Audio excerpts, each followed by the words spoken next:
گرمی ماشاءاللہ پڑنا شروع ہو گئی. ایسا ہی ہے نا, رمضان اور گرمی ایسا لگ رہا ہے کہ اللہ میاں نے گرمی لا کے بتا دیا کہ اس دفعہ رمضان تمہیں کیا دے گا, ٹینشن دے گا. حضرت جابر بن عبداللہ تھے یا معاذ بن جبل, غالباً جابر بن عبداللہ رضی اللہ عنہ, ان کی جب موت کا وقت آئی, یہ واقعہ میں کیوں سنا رہا ہوں, ایک اہم بات سمجھانے کے لیے. ان کی جب موت کا وقت آیا نا تو وہ رونے لگے. لوگ سمجھے کہ شاید موت سے ڈر گئے ہیں. پوچھا کہ آپ کیوں رو رہے ہیں؟ کہنے لگے میں خدا کی قسم موت کے ڈر سے نہیں رو رہا. مجھے رونا اس بات پہ آ رہا ہے کہ میں اللہ کو خوش کرنے کے لیے, اللہ کو راضی کرنے کے لیے گرمیوں میں روزے رکھا کرتا تھا, شدید پیاس برداشت کرتا تھا. کس کے لیے؟ اللہ کے لیے. شدید بھوک بھی برداشت کرتا تھا. یہ لذت مجھ سے ہمیشہ کے لیے چھوٹ رہی ہے, کیونکہ آگے تو جنت ہے. جنت میں تو اللہ ہمارا اکرام کرے گا, ہم تو اللہ کے لیے کچھ نہیں کریں گے جنت میں. یہ واقعہ میں نے کیوں سنایا؟ دیکھو, جب کوئی کام کرنا ہی ہوتا ہے تو اس کو پینلٹی سمجھنے کے بجائے, جرمانہ سمجھنے کے بجائے اس کام کو انجوائے کرنا شروع کر دو. صوفیہ کرام کے ہاں جو ہے نا, صوفیہ کرام جو بھی لوگوں کے دلوں پہ محنت کرتے ہیں, جتنے بزرگان دین گزرے ہیں, ان کے ہاں اصلاح کے 2 طریقے رائج ہیں. آج بھی میڈیکل سائنس میں نا باڈی کو ٹھیک کرنے کے 2 طریقے ہیں. ایک طریقہ کہا جاتا ہے علاج بالضد. علاج بالضد کا مطلب ہے جو بیماری ہے اس کے خلاف دوا کھلائی جائے, ان جراثیم کو مارنے والی میڈیسن کھلائی جائے, جس کو اینٹی بائیوٹک کہا جاتا ہے. آپ میں جو جرمز پھیل رہے ہیں, آپ نے ایسا زہر جسم میں داخل کیا, اس زہر نے ان جراثیم کو مار دیا, فائٹ کی اور اس کو بولے نا کیا ہو گیا, ختم کر دیا. ایک طریقہ یہ ہوتا ہے. ایک طریقہ علاج بالمثل جو عام طور پہ ہومیوپیتھک میں چل رہا ہوتا ہے. یہ جو ویکسین ہے یہ کیا ہے, وہی جراثیم آپ کی باڈی میں داخل کیے جائیں جو آپ کو بیمار کرتے ہیں. اس کا فائدہ کیا ہوتا ہے کہ جب وہ مردہ جراثیم آپ کی باڈی میں داخل کیے جاتے ہیں تو آپ کی باڈی کے جراثیم اس سے لڑنے کے لیے تیار ہو جاتے ہیں. ان کو کیا پتا کہ یہ زندہ ہیں کہ مردہ ہیں. مردہ نہیں بھی ہوتے تو بڑے ادھموئے ہوئے ہوتے ہیں نا. جیسے آپ نے اپنے بیٹے کی فائٹ کرائی کسی کمزور سے, محلے کے کمزور لڑکے کے ساتھ, بچہ جیت گیا, آہستہ آہستہ اس میں کانفیڈنس پیدا ہونا شروع ہوا. پہلی دفعہ ہی لڑائی ایسے طاقتور سے کرا دی اور اس نے کوٹ دیا پکڑ کے, بچہ زندگی بھر کسی سے لڑنے کے قابل بولو نہیں رہے گا نا. شروع میں کمزوروں سے لڑائی کروائی جائے, پھر آہستہ آہستہ وہ بڑے بڑوں سے لڑنے کے قابل ہو جاتا ہے. تو علاج کا ایک طریقہ باڈی میں یہ ہوتا ہے جس کو علاج بالمثل کہا جاتا ہے, کہ آپ نے جو وہی جراثیم داخل کر دی, جیسے ویکسین ہے نا کووڈ کی, کورونا کی ویکسین, تو آپ کی باڈی ان جراثیم سے لڑ کے اور آپ کا سسٹم اتنا مضبوط ہو جاتا ہے کہ اب اگر کسی جرمز نے یا وائرس نے حملہ کیا تو آپ کی باڈی خود اس سے حملہ کر لیتی ہے. تو وہی چیز داخل کی جا رہی ہے باڈی میں. کیا خیال ہے بھائی؟ تو اہل اللہ جب علاج کرتے ہیں نا دلوں کا, کہ آپ سے گناہ چھوٹ جائیں, آپ کے دل میں آپ شریعت کے فرائض و واجبات پورے کرنا شروع کر دیں, تو اس کا ایک طریقہ یہ ہوتا ہے کہ آپ کے دل میں اللہ کا خوف پیدا کیا جائے, جہنم سے ڈرایا جائے, آگ سے ڈرایا جائے, بتایا جائے کہ اس پر کیا کیا سزائیں ہیں. اس سے یہ ہوتا ہے کہ جب آپ گناہ کے قریب جاتے ہیں آپ کانپنے لگتے ہیں, خوف طاری ہو جاتا ہے آپ کے اوپر. جب آپ رمضان کا روزہ چھوڑنے لگیں گے آپ پر خوف طاری ہو جائے گا. اس سے آپ گناہ سے بچ تو جائیں گے, شریعت کے حکم کو پورا تو کر لیں گے, لیکن حکم پورا کرنے میں مزہ بولیں نہیں آئے گا. خوف کی وجہ سے بھی انسان کام کر لیتا ہے لیکن کام میں جان پیدا نہیں ہوتی. کچھ طلباء وہ ہوتے ہیں جو ایگزام کی تیاری کے لیے پڑھتے ہیں, انہیں پڑھنے کا شوق بالکل بھی نہیں ہوتا, ڈر ہوتا ہے کہ کل فیل ہو جائیں گے, ابا سے مار پڑے گی, یہ ہو جائے گا وہ ہو جائے گا. وہ بھی پڑھ لیتے ہیں لیکن جب وہ کتاب سامنے رکھ کے بیٹھتے ہیں تو انہیں خوشی نہیں ہوتی بلکہ ان کو تکلیف کہ کب اس عمل سے ہماری جان چھوٹے گی. سمجھتے ہو؟ یہ لوگ زیادہ ترقی نہیں کر پاتے, یہ دھکے دے دے کے چلتے رہیں گے, ایک دن بیزار ہو کے بھاگ جائیں گے. اور ایک طریقہ یہ ہوتا ہے کہ آپ جو کام کر رہے ہیں, جو ذمہ داری آپ کو دی گئی, اس میں آپ کی دلچسپی پیدا ہو جائے, وہ کام آپ کے لیے مزیدار ہو جائے. گناہ کبھی اللہ کے خوف سے انسان چھوڑتا ہے, کبھی اللہ کی محبت میں چھوڑتا ہے. محبت میں جب کام کیا جاتا ہے تو وہ کام مزیدار ہو جاتا ہے, اس میں دل لگتا ہے انسان کا. حضرت جابر بن عبداللہ جو رو رہے ہیں موت کے وقت کہ میں جو گرمیوں میں شدید پیاس برداشت کیا کرتا تھا وہ لذت آج مجھ سے چھوٹ رہی ہے. بتاؤ شدید پیاس لذت کی چیز ہے یا ٹینشن کی چیز ہے؟ ٹینشن کی چیز ہے. لیکن اس ٹینشن کے چھوٹنے پر جابر بن عبداللہ رضی اللہ عنہ کو ٹینشن ہونے, اس ٹینشن کے چھوٹنے پر ان کو ٹینشن ہو رہی ہے. کیوں؟ جس کے لیے ٹینشن برداشت کر رہے ہیں اس ذات سے محبت ہے. انسان کو جب کسی سے محبت ہوتی ہے تو اس کی نظر میں محبوب کو خوش کرنا دنیا کی سب سے بڑی لذت بن جاتی ہے. تو رمضان کے روزے آپ پہ فرض ہیں, وہ رکھنے ہیں, چاہو ٹینشن سے رکھ لو, چاہو اللہ کی محبت میں رکھ لو. میں پشاور میں تھا, ہمارے ایک دوست پٹھان تھے, بوڑھے. بعض دفعہ لوگ اتنے اخلاص سے بات کہتے ہیں کہ وہ 2-3 گھنٹوں کی تقریر ایک طرف اور 2 جملے ایک طرف, ان 2 جملوں سے ایسی موٹیویشن ملتی ہے کہ 1-2 گھنٹوں کی تقریروں سے وہ موٹیویشن نہیں ملتی.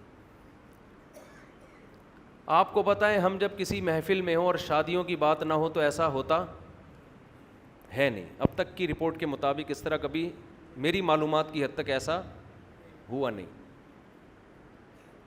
تو وہاں بھی یہی بات موضوع, میں خود نہیں چھیڑ رہا ہوتا تو دوسرے چھیڑ دیتے ہیں. تو پشاور میں ہماری دعوت تھی, وہ بوڑھے پٹھان تھے, بڑا انہوں نے ہمارا اکرام کیا, تھے بھی بڑے مالدار. تو ویسے ہی کسی نے موضوع چھیڑ دیا دوسری شادی کا. تو ہم نے بھی ان بوڑھے جو پٹھان تھے نا, بزرگ ٹائپ کے, ان سے ہم نے کہا کہ چھیڑنے کے لیے کہ آپ بھی کر لیں, اللہ نے آپ کو اتنا مال دیا ہے, اور تھے بھی بوڑھے ہو کے بھی بڑے فٹ فاٹ تھے وہ. تو کسی نے کہہ دیا کہ بھائی اللہ نے اس کام میں بڑی لذت رکھی ہے شادیوں میں, ایسی بات چل پڑی نا. کسی نے کہا کہ نہیں جی لذت جو ہے وہ بکرا کھانے میں, کسی نے کہا جی مرغے پھوڑنے میں, ہر آدمی کے اپنے مزے ہیں. کسی نے کہا کہ جی انڈیا پاکستان کا میچ دیکھنے میں. وہ بزرگ نے بڑی زبردست بات کی, مجھے کہنے لگے مولوی صاحب لذت اللہ نے صرف 2 چیزوں میں رکھی ہے. لذت اللہ نے صرف, بولو, 2 چیزوں, ایک اپنی راہ میں لڑنے میں اور ایک روزہ افطار کرنے میں.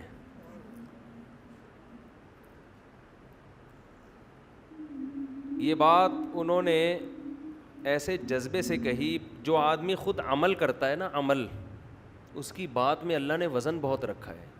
شو مارنے کے لیے تو کوئی بھی کچھ بھی کہہ دے, گورنمنٹ کی طرف سے کوئی پابندی نہیں. آج کل بڑے بڑے موٹیویشنل اسپیکر پڑے ہوئے ہیں, ایسی ایسی تقریریں کر رہے ہوں گے, آپ کو لگے گا ان سے زیادہ نیک آج تک اس کائنات میں پیدا وہی نہیں. لیکن جب آپ ان کے پاس جاؤ تو 5 منٹ بات کرنے کے بھی پیسے مانگتے ہیں وہ. ان سے بولو نا کوئی نصیحت کر لو, کہہ رہے 50 روپے یہاں رکھ, پھر نصیحت کروں گا میں تجھے. مکمل پروفیشنل بن چکے ہیں, پیسہ, بزنس, کوئی خیر خواہی کا جذبہ ہے, اچھے بھی ہیں, اچھے لوگ بھی ہیں.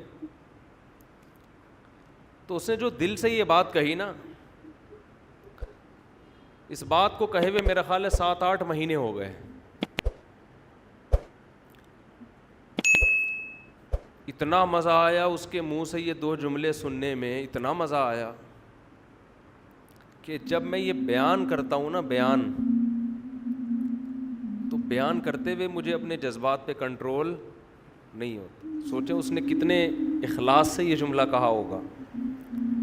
اس کی ساری عمر لڑائی میں گزری ہے, ساری عمر.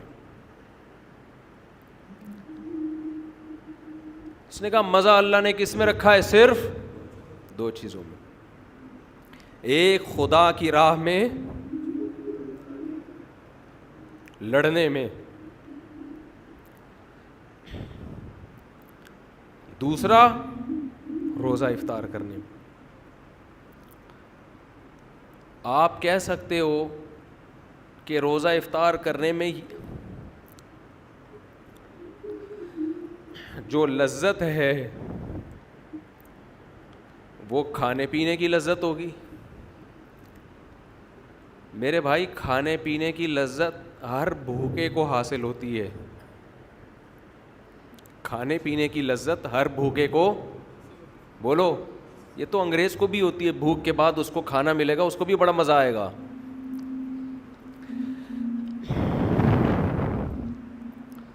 پیاس کے بعد پانی کی لذت ہندو کو بھی حاصل ہوتی ہے.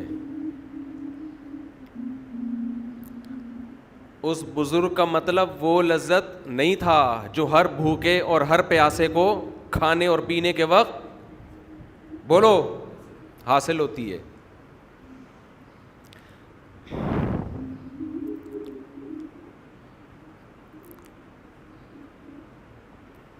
یہ جو روزے دار کو افطاری کے وقت لذت حاصل ہوتی ہے,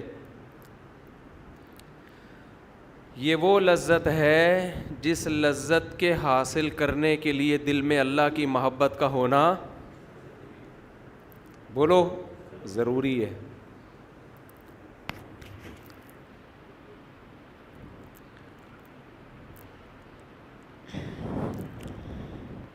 انسان کو یہ احساس ہوتا ہے افطاری کے وقت,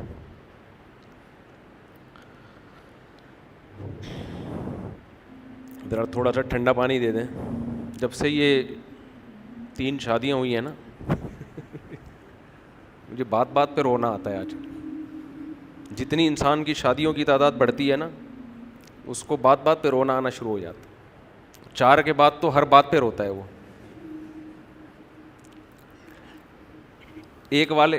کسی نے کہی, میں نے سنا کہ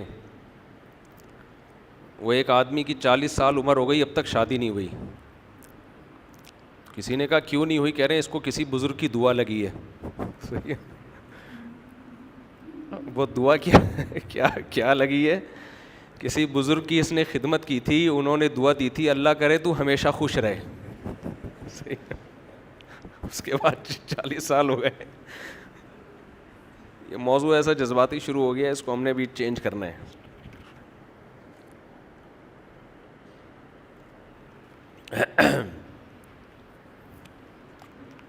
بعض دفعہ مسائل کچھ اور ہوتے ہیں, رو کسی اور بات پہ رہا ہوتا ہے آدمی, سمجھ رہے ہیں نا. خیر کیا بات کر رہا تھا میں, تو میں عرض کر رہا تھا کہ جو افطاری کے وقت لذت ہے نا, لذت, یہ بھوک اور پیاس ختم کرنے کی لذت نہیں ہوتی. یہ اس بات کی لذت ہوتی ہے کہ آج ساری دنیا پیدا کرنے والے کو بھول چکی ہے. دنیا میں ہر شخص نے ہر ایک کو یاد رکھا ہے, نہیں یاد رکھا تو کس کو؟ پیدا کرنے والے کو. آج شادیوں میں مکس گیدرنگ ہوتی ہے نا, آپ ان سے کہیں سیپریٹ انتظام کر لو, لڑکیوں کو ادھر کر لو, مردوں کو ادھر کر لو, درمیان میں ایک چادر کھینچ لو, کیا جا رہا ہے؟ کچھ اس میں پیسے لگتے ہیں زیادہ ہیں بھائی, لیکن ایسے مذاق اڑائیں گے آپ کا, ایسے بات کریں گے, ابے یہ مولویوں نے اتنا مشکل بنا دیا, ابے کیا ہو گیا یار. آپ کی نظر میں ہر قانون کی ویلیو ہے. حکومت نے لا بنایا 10 بجے ہال بند ہو جائیں گے, آپ 10 بجے بتیا بجھاتے پھر رہے ہو.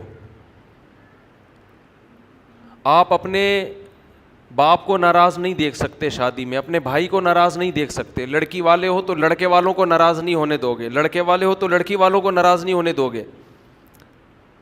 جس خدا نے بنایا ہے, جو پیدا کرنے والا ہے, جس نے یہ نعمتیں دی ہیں, وہ آپ کو دعوت کرنے سے منع بھی نہیں کر رہا. وہ یہ بھی نہیں کہہ رہا کہ آپ نے یہ کھانا ہے یہ نہیں کھانا, سب چیزیں حلال کر دی اس نے اس دعوت میں. وہ صرف اتنا کہہ رہا ہے کہ کیا کر دو, بیچ میں پارٹیشن کر دو. لیکن آپ کے جو نہیں رینگتی, آپ ٹس سے مس ہونے کے لیے تیار نہیں ہو. اتنی سی بات وہ کہہ رہا ہے کہ بھائی درمیان میں کیا کر دو, پارٹیشن کر دو. آپ کہہ رہے ہو نہیں کریں گے. مجھے ایسے موقع پہ شعیب علیہ السلام کا کلام یاد آتا ہے. شعیب علیہ السلام نے جب اپنی قوم کو سمجھایا نا خدا کی نافرمانی چھوڑو, تو قوم جواب میں کیا کہتی ہے کہ لولا رہتک لرجمناک, تو ہمارے خاندان کا آدمی ہے, ہماری قوم کا آدمی ہے, ہماری زبان ہی ہے تیری, قوم بھی ایک ہے, اس وجہ سے ہم نے تجھے چھوڑا ہوا ہے. ہماری قوم کا نہ ہوتا مار دیتے تجھے جان سے. شعیب علیہ السلام نے کیا کہا, ارہتی اعز علیکم من اللہ, اے میری قوم میں تمہیں خدا سے ڈرا رہا ہوں, باتیں خدا کی کر رہا ہوں. تمہاری نظر میں قومی تعلق یہ خدا سے بھی بڑھ کر ہے. مجھے اگر تم نے چھوڑا ہوا ہے تو قوم کی وجہ سے چھوڑا ہوا ہے. وَاتَّخَذْتُمُوهُ وَرَاءَكُمْ ظِهْرِيًّا, اور خدا کو اٹھا کے تم نے پیٹھ کے پیچھے پھینک دیا ہے. ایسا نظر انداز کیا ہے گاڈ کو, اللہ کو, خدا کو, کہ پشت کے پیچھے اس کی کوئی ویلیو ہی نہیں ہے. میں تم کو بات کر رہا ہوں خدا خدا خدا خدا, آرڈر اللہ کا آرڈر. اللہ تمہاری ڈکشنری میں ہے ہی نہیں. مجھے چھوڑا ہوا ہے تو کیوں؟ قوم کی وجہ سے. اگر کہہ دیتے کہ اے شعیب ہم تو چونکہ نام خدا کا لیتا ہے اس لیے ہم تیری رعایت کر رہے ہیں, قوم بھی ہے لیکن ساتھ میں نام تو اللہ کا لے رہا ہے اس لیے ہم تجھے کچھ نہیں کہہ رہے, تو خوشی ہوتی مجھے. اس اللہ کا تمہاری ڈکشنری میں کوئی تذکرہ ہے ہی نہیں. آج شادی بیاہ میں دیکھ لینا, ہر جگہ یہی ہو رہا ہے. جہاں اللہ کی بات خواتین کو بتاؤ بھائی اسلام میں عورت کے لیے حیا پسندیدہ ہے. میں نے بیان کیا تھا نا کہ خواتین موٹر سائیکل پر مردوں کی طرح نہ بیٹھیں, تھوڑا سمٹ کے بیٹھیں.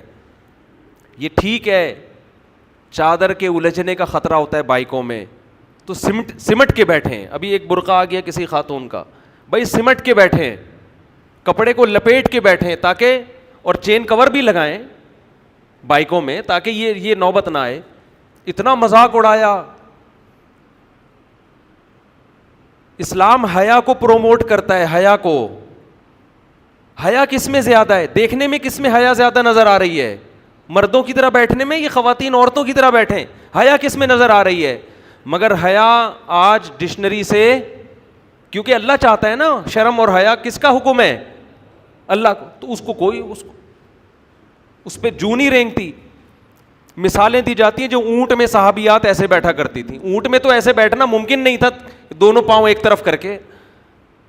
آج بھی ہم نے علماء بزرگوں کو دیکھا ہے کہ وہ اپنی خواتین کو دونوں پاؤں ایک طرف کر کے بٹھاتے ہیں.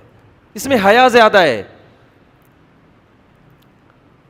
لیکن افسوس ہمارے دیندار طبقہ بھی حیا کے معاملے میں آزاد.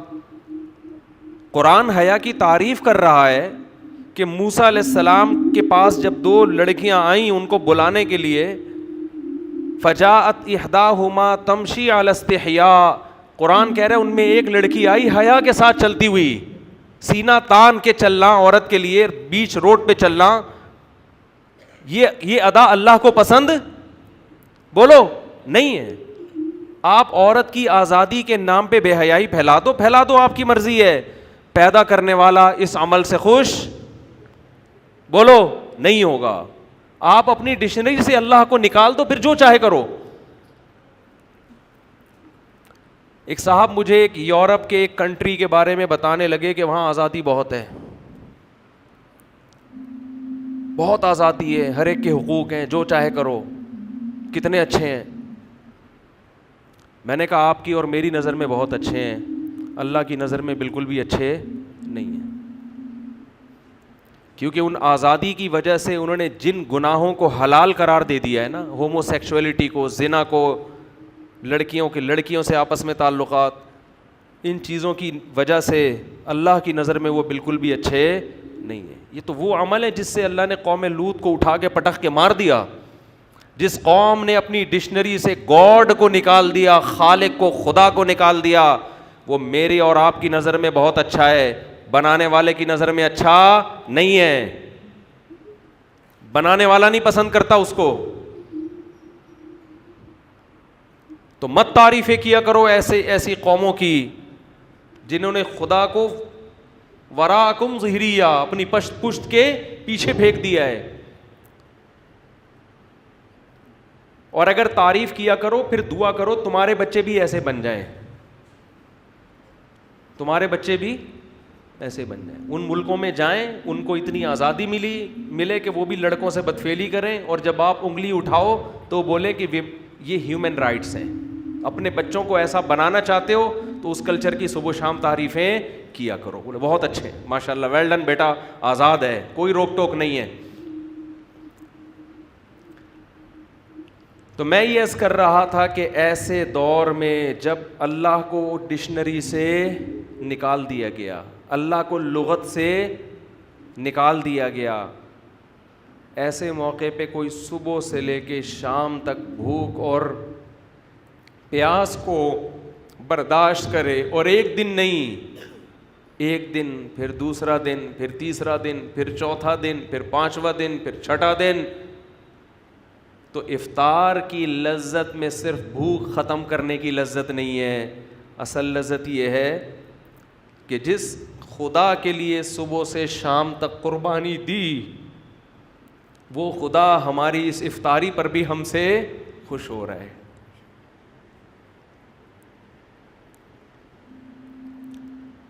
وہ ہمیں کھاتا دیکھ کے خوش ہو رہا ہے. تبھی تو ہمارے نبی صلی اللہ علیہ وسلم یہ دعا پڑھتے تھے, کیسی پیاری دعا, ذہب الظما, شدید پیاس کے بعد جب روزہ افطار ہو, فرماتے تھے نبی صلی اللہ علیہ وسلم کتنی لذتیں اللہ نے دے دی. ذہب الظما, فرماتے پیاس چلی گئی.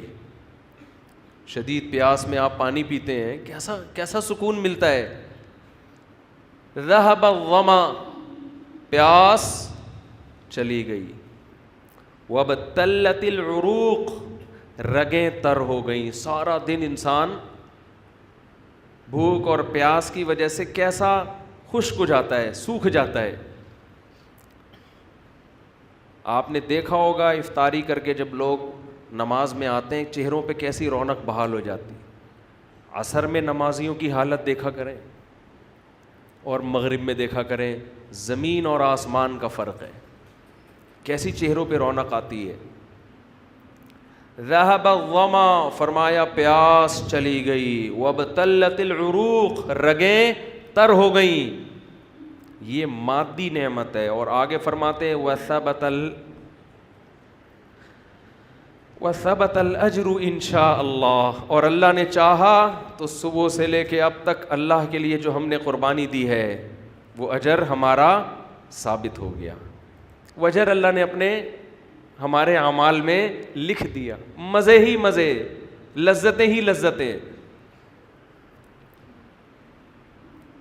ان لذتوں سے ہمارا لبرل طبقہ, دنیا دار طبقہ اور غیر مسلم بولو محروم ہے. یہ لذت اس کو حاصل نہیں ہے.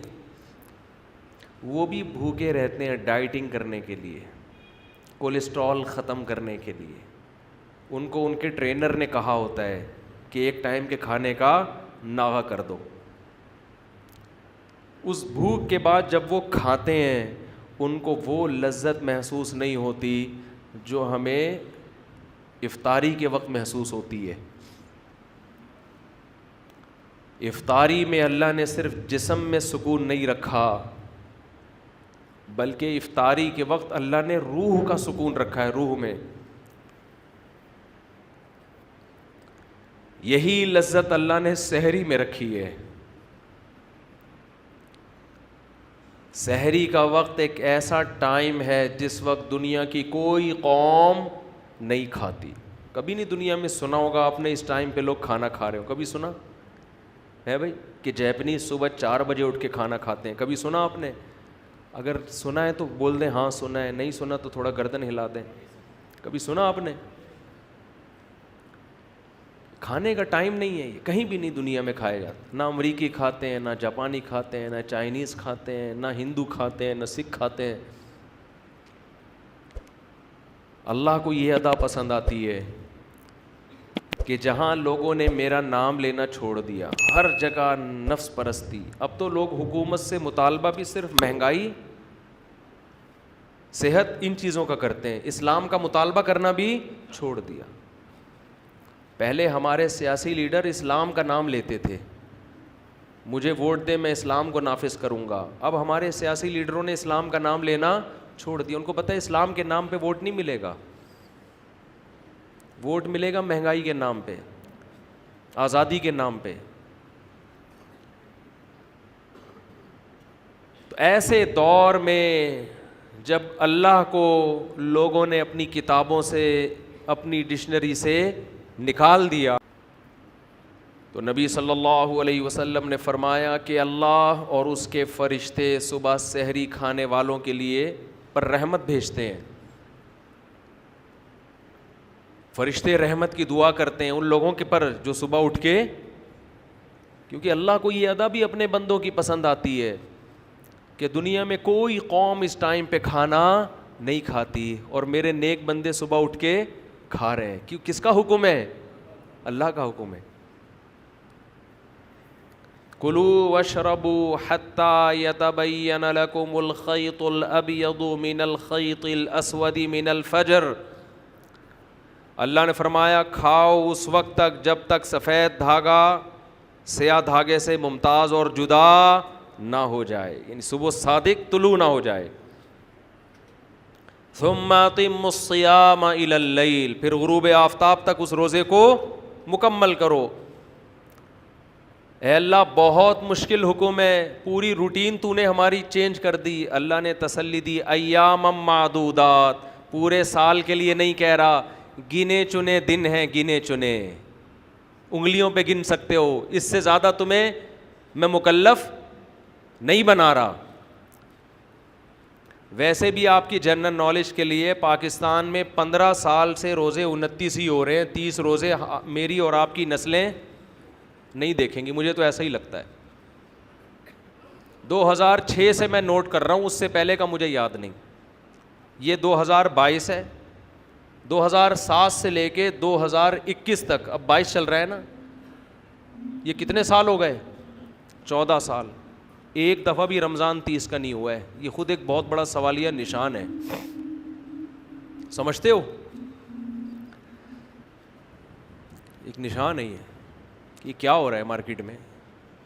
محرم کبھی 30 کا ہوگا, کبھی منفی باتیں کرنے کا کوئی فائدہ نہیں ہوتا, لیکن بعض دفعہ آدمی اپنے جذبات کا تو اظہار کر سکتا ہے نا. محرم کبھی 29 کا ہوگا, کبھی 30 کا. سفر کبھی 29 کا, کبھی 30 کا. ربیع الاول کبھی 29 کا, کبھی 30 کا.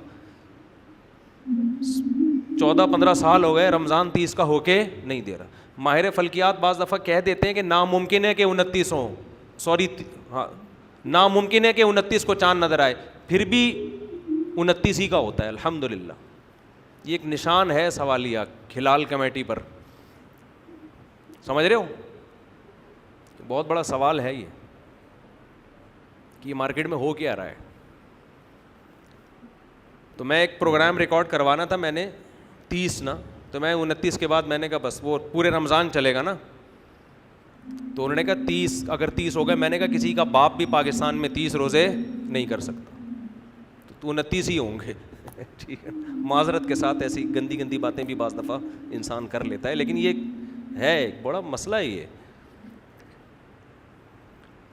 تو لیکن بہرحال جو کمیٹی کا اعلان ہو آپ نے فالو اسی کو کرنا ہے, ایسا نہ ہو کہ سب عید منا رہے ہوں اور آپ روزہ رکھ کے بیٹھے ہوئے ہوں. ہم بھی جو کیونکہ گورنمنٹ کا جو فیصلہ ہوتا ہے ماننا پڑتا ہے. بنے کیوں کر جو ہو سب کار الٹا, ہم الٹے بات الٹی یار الٹا. خیر کہاں اچھی اچھی باتیں چل رہی تھیں, پھر یہ بیچ میں کچھ باتیں غلط آ گئی. میں جلدی سے سمیٹ کے ختم کرتا ہوں, بس 2 منٹ میں ختم کرتا ہوں. رمضان کے حوالے سے بات تو رمضان کی چل رہی تھی نا. تو میرے بھائی روزہ رکھو پابندی کے ساتھ, اسے جرمانہ سمجھ کے مت رکھو, پینلٹی سمجھ کے مت رکھو. اللہ کی محبت پیدا کرو اپنے اندر, اللہ کی محبت میں بھوکا پیاسا رہنا سیکھو. اور میں تو کہتا ہوں نفلی روزے بھی رکھا کرو, کچھ نفلی بھی رکھا کرو. غنیمت ہے, فرض رکھ لیں بڑی بات ہے, لیکن نفلی کا بھی عادی بناؤ. اور یہ خوب سمجھ لو روزہ رکھنے سے کبھی آپ کی صحت خراب نہیں ہوگی. آج دنیا میں سارے مسائل ہی کھانے پینے کی وجہ سے پیدا ہوئے ہیں, کھانے پینے کی وجہ سے پیدا ہوئے ہیں. اور بہت زیادہ ڈاکٹروں کو بھی فری نہ کرایا کرو. ویسے تو ڈاکٹر بھی کہتے ہیں روزہ رکھنے سے صحت اچھی ہوتی ہے, لیکن بعض ڈاکٹر کہتے ہیں ایکچولی یہ ہوتا ہے, ایکچولی ٹھوپی ڈرامے چھوڑ دو. ہمیشہ سے صدیوں سے مسلمان روزے رکھتے آئے ہیں, فائدہ ہوگا نقصان نہیں ہوگا. سب سے بڑی بات یہ کہ آپ کی قوت ارادی مضبوط ہوگی. دیکھو انگریزوں میں ہر وقت کھانے کا دستور ہے, وہ پیٹ بھر کے تمیز سے نہیں کھاتے ہیں. وہ گھر سے نکلیں گے کیک رس تھوڑا سا, جو بھی ان کا کیک رس, تو ہمارا والا تو وہ ہضم بھی نہیں کر سکتے, ان کا جو بھی کیک رس ہوتا ہے. پھر آفس میں گئے کچھ نہ کچھ, پھر وہاں سے نکلے تھوڑا سا کچھ, 24 گھنٹے جگالی. میں نے دیکھا ہے آج ہمارے جو مذہب سے دور, اول تو مذہبی لوگ تو طبیعت سے پھوڑ رہے ہیں, وہ تو 11ویں کے نام پہ, تیجے کے نام پہ, 40ویں, مذہب نام ہی توند بھرنے کا بن گیا ہے. مذہب کے نام پہ ربیع الاول میں حلوے الگ چلیں گے, محرم کے حلیم الگ چلیں گے, اور ابا کے تیجا 40واں برسی, پھر یہ وہ کھاؤ خود پیٹ دیگ بن چکے ہیں. کھا کے, اور اس کو نام کیا دیتے ہیں, یہ خوب بار بار بتا دوں, کسی کا پیٹ اگر بڑا ہوا ہے تو بدگمانی جائز نہیں ہے. میں نے بہت سے لوگ دیکھے بہت بڑے پیٹ, بہت بھاری جسم, کھاتے نہیں ہیں, وہ قدرت کی طرف سے ہے. صحابہ میں بھی ایسے تھے جن کے وزن زیادہ تھے لیکن کھاتے پیتے کم تھے, تو بدگمانی جائز نہیں ہے. اسلام میں وہ موٹاپا ناپسند ہے جو زیادہ کھانے کی وجہ سے ہوا ہو. بعض دفعہ زیادہ کھانے کی وجہ سے نہیں ہوتا, نیچرل ہوتا ہے وہ. تو آج کھانا عبادت بن چکا ہے. اسلام میں کھانا عبادت نہیں ہے, پرہیز کرنا عبادت ہے. کم کھاؤ. آج شادیوں میں بھی عجیب طریقے سے کھانے, پہلے جوس لا کے پکڑا دیں گے. ابے جب جوس پی لیا تو اس کے 15 منٹ بعد کھانا آئے گا, تو آدھی بھوک تو ختم ہو گئی نا. ابھی کچھ دن پہلے ایک ولیمے میں جانا ہوا, انہوں نے پہلے لا کے نا جوس موس دینا شروع کر دیا. میں نے کہا یہ پئیں گے تو بھوک تو لگے گی نہیں پھر. انہوں نے کہا آپ کو نہیں لگے گی, باقی تو سب کو لگ رہی ہے. اس کے بعد پھر گوشت, بوٹیاں. میں سمجھا یہ کھانا ہے, ہم نے بوٹیاں کھا لیں, اب کھانا آئے گا تھوڑی دیر کے بعد. انتہا ہوتی ہے بدتمیزی کی بھائی, اس کو بدتمیزی نہیں تو اور کیا ہے.